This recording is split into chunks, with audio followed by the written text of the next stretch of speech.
Welcome back to the Technology Hour. I'm Ren, and we're here with Owen Fonorow, of the director of the Vitamin C Foundation, and we've been discussing the Linus Pauling tape that clearly spells out there is certainly a reduction in heart disease, if not a cure.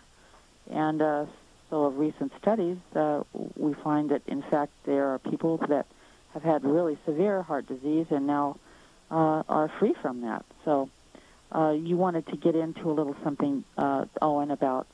the vitamin K, yes. Calcium buildup. Yeah, I'll do that real quick. One other thing it's a little bit, just email that I just got that I'd like to share, because I subscribe to the Townsend Letter, and the people that read that, and I have a few of my articles have been published there, and they contact me.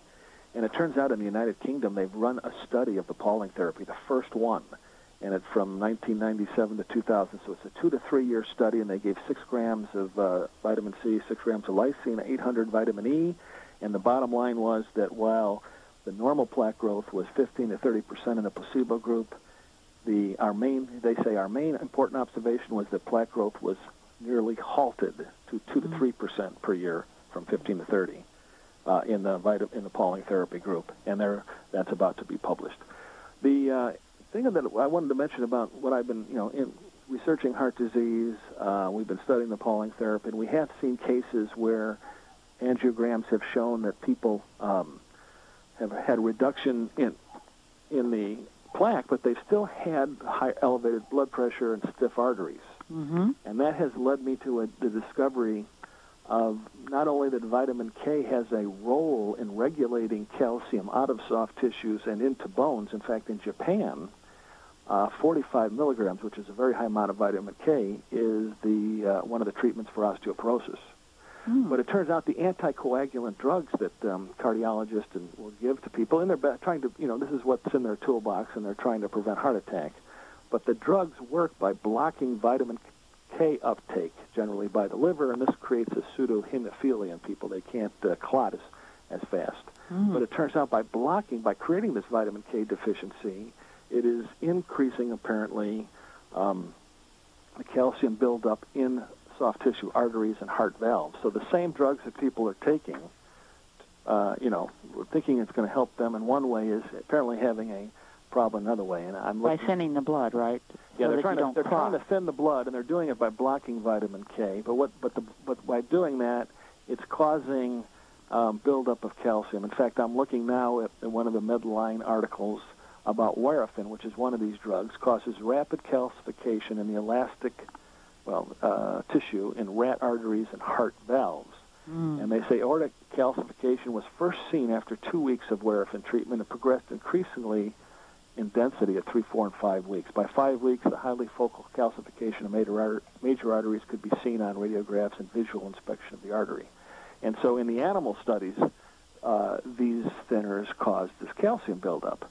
And I know one gentleman, we're going to write this up, who had very high stiffness. There's an arterial stiffness index. And he was, he's on the Pauling therapy in his 70s, and we learned about this connection with vitamin K, and the only thing he changed, the number was the normal number was 60, his number was 250 for the stiffness. He just started taking vitamin K, and I think it was 6 to 9 months later he had the same test redone, and he was down to 60, which is what mine is on this heart technology. So simply by taking vitamin K, it seemed to have made his arteries much more elastic, less stiff. Now, were these high doses, do you know? Pardon me? Were these high doses of vitamin K? No, actually, he was taking a fairly low dose. I think he was probably taking 1/10 of a milligram. I thought he was taking 10 milligrams, and that's, but he was taking a fairly small dose. I think we don't really know yet what the optimum dose is. I know Dr. Levy is actually researching this. Being a cardiologist, he's very interested. He's got people. Because vitamin K is for clotting, so that you. Well, it turns out you require vitamin K to have correct clotting. That doesn't mean your blood is thicker when you have that. It just what they're doing is creating a pseudo-hemophilia. Right. Blocking one of it. But just by taking more, it's like taking more vitamin C doesn't cause your collagen to grow.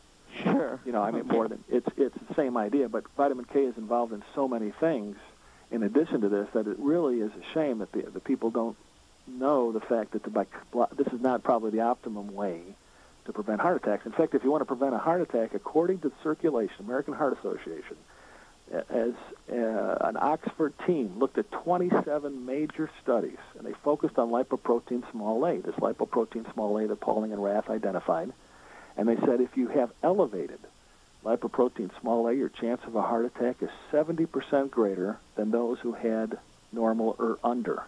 And the number really doesn't matter. Nobody's going to remember it. But the point is that lipoprotein small a seems to have a lot more to do with whether you're going to have a heart attack than some of the other things that we've been looking at over time. So I wanted to get that out.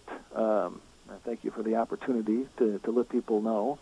They can, we do have something called another website called BolenReport.com that gets updated every day, where we have lots of links on the second page to all these studies in Medline and what have you on a different look, let's say, at medicines. Okay, so that is an important site also. So you've got your site for people to get more information, to order this tape from PaulingTherapy.com is the one for the video and the Pauling therapy. And how is Bolen, the way it sounds? It's a B as in boy, OLENREPORT.com.